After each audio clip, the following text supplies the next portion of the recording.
Hey guys, welcome back, and this is the final episode. Hope you're excited of our top 10 technological terrors. We'll be counting down numbers 2 and numbers 1, and I wonder if you've already guessed what they are. Well, if you haven't, number 2 is the quarry. Now, I know this is going to be a point of contention because some people think a nuclear reactor is slightly more devastating than a quarry, but a quarry is the only thing you can actually carve a 64 by 64 square of pure carnage into the landscape. And as you can see here, I've built a massive one, but to power that, obviously, we've needed to build a massive battery of solar panels. These are industrial craft solar panels. It's set up in an array that feeds to an MFSU, which is a kind of battery box of sorts that holds the power that will be then dished out to the various quarries we have set up. Right, so you can designate a size yourself for your quarry with these landmark tools you can see here. You need to pop down a redstone torch and then a landmark next to it, and it will draw out this kind of blue line in each direction it can go by 64 squares. So I'll quickly zip round and make a grid out of those.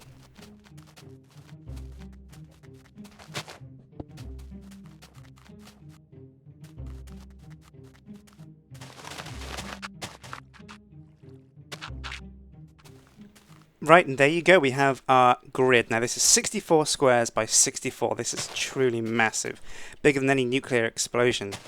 And if I right click on the torch, that will lock the grid position in, and so when I put a quarry next to this block right here, this landmark, it will assign this area as the quarry. You see that yellow and black lines designating the area for it to dig. Right, so now our quarry is set up, this 64 by 64 behemoth, this monstrosity, and you saw our solar farm that we've got up there to feed this MFSU.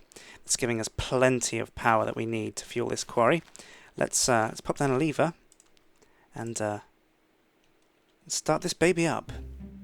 Now, this 64 by 64, that means 64 times 64 is 4,096. That's 4,096 blocks in one layer. Now, you divide that by 60, and it comes to roughly 68.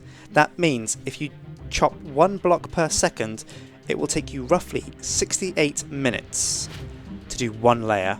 That equates to an hour per layer for a 64 by 64 block quarry. So to get down to bedrock, it's going to take you several days. Here you can see 8 quarries set up, and 8 quarries will go through things much faster. Check this out.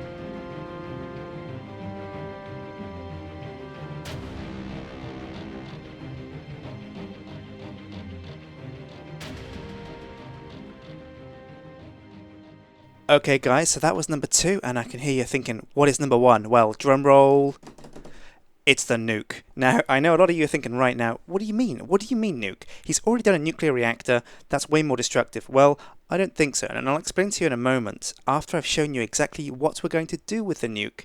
Guess who lives in this house, ladies and gentlemen? That's right, it's Strippin's Woodland Retreat. There he is, that shining little rail brother of a dude, and we're going to blow him up with a nuke. And here's how we're going to do it. You see below me a massive network which we've constructed, because we're not only going to be delivering the nuke to him, we're going to be handcrafting the nuke and the delivery method. This is going to be a system that takes a nuke right to his doorstep and sets it off in grand style. And I hope you enjoy watching this happen. Now, on our server, the nuke has a larger destruction radius. While a nuclear reactor will blow up bigger, if you can funnel enough uranium rods into a nuclear reactor, it will blow up extremely big. But the nuke is a hidden recipe. It's disabled by default on multiplayer servers, and the recipe is hidden. It's actually very similar to dynamite, and I won't tell you exactly what it is, but perhaps you can guess when you see us formulate one through the system we have below.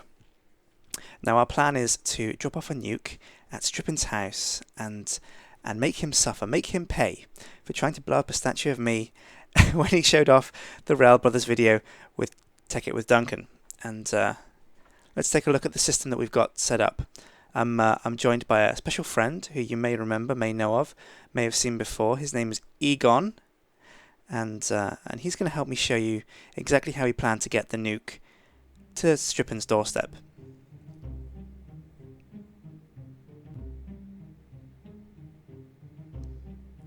Hello, Egon. There you are, little guy.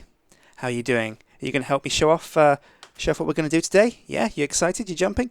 That's a bone. No, Egon. We're not going to play fetch. Oh, you stupid dog. Come with me. We're going to blow up Strippin. Now here we have a quarry to start with. This quarry is set up to mine everything in a square below it. Now the uranium it picks up, it's going to funnel through the top tube, and the iron is going to be funneled through the right. Here it goes into a macerator to be turned to dust, and then it goes into an electric furnace to be filtered into iron bars. Now I know what you're thinking. Wow, you've been really lucky with where you put your quarry, the quarry placement, because all you're getting is uranium and iron, and well, there's been a little bit of tampering of the soil to get that, but iron's very scarce, and so is uranium, so we had to do that. You see here the uranium being filtered into a compressor, which Egon is demonstrating. There he is, little champ, and the uranium is turned into those uranium bars, and it is filtered across through the pipes, which again Egon is kindly demonstrating for us. He's going to fall off there and break his legs, and then there's going to be no fetch for him. But you see the uranium bars being filtered across there over to the left side of the quarry, and the left side is where we construct the nuke. Now the top box there is pumping out uranium bars, the bottom box is pumping out gunpowder, and this automatic crafting table is pumping out nukes. That's right, the nukes that come across this pipe and be funneled to our cart loader, which will be our delivery method. Now, to make a cart, well, we need to make the cart as well, surely, because we can't just make the nuke, right? We're going to do everything from scratch. Everything we can, at least. And so here we have a forestry logger and a bunch of machines set up to plant, grow, chop down logs and send them through this pipe. They are turned into wooden planks and then turned into chests in the background, and in the foreground, the iron bars are then turned into carts. And you see there, the crafting table turns the carts and the chests into storage carts. The storage carts come out of this cart dispenser on the left, hit the rails, which are activated by the timer, travel under the item dispenser and collect the nuke before trundling down the track on their way to destruction. You see them here, setting off the coloured rings and the note blocks before being launched straight up into the air. Look at that sucker fly, and look at him land. They come down the tracks here and they land at an item unloader. This is going to suck the nuke out of the cart and then pump it along the pipe all the way to Strippin's front door. And let's see it in action.